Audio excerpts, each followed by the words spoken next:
हाणे 70 साल थी विया आहिनि बोझ जे कारोबार खे, इहो कारोबार हले पियो। हाणे फी गाॾी खां 16,000 वठी छॾनि पिया। हो चयो नालो कंहिंजो आहे, जज साहब जो हुकुम आहे। जज साहब तव्हांखे ईअं कोन चयो त तव्हां पैसा वठी छॾियो। तव्हांखे जज साहब चयो त गाॾियूं बंदि कयो ओवरलोड, तव्हां बंदि कयो, छो था छॾियो? पैसा वठी छॾियो पिया, हुते सही आहे। बाक़ी जे पैसा नथा ॾियूं त पोइ भाई ओवरलोड आहे, बंदि आहे। ईअं थींदो आहे यार।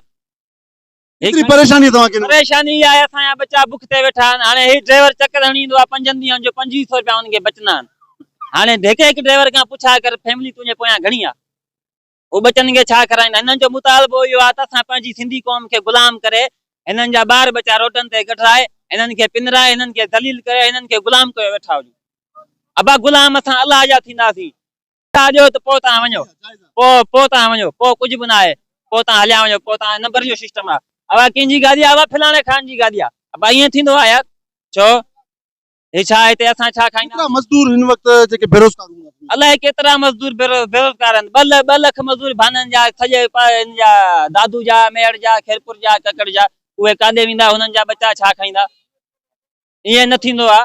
आईजी साहब तव्हां मुतालबा न मञूं त पोइ छा कंदो? पोइ असां रोड बंदि ई कंदासीं। असां पाण खे बाइन ॾियण लाइ तयारु आहियूं। असांजा बच्चा दर बदर थींदा, असां कंहिंखे छॾींदासीं छा? पोइ त असां बि त मजबूर थींदासीं न।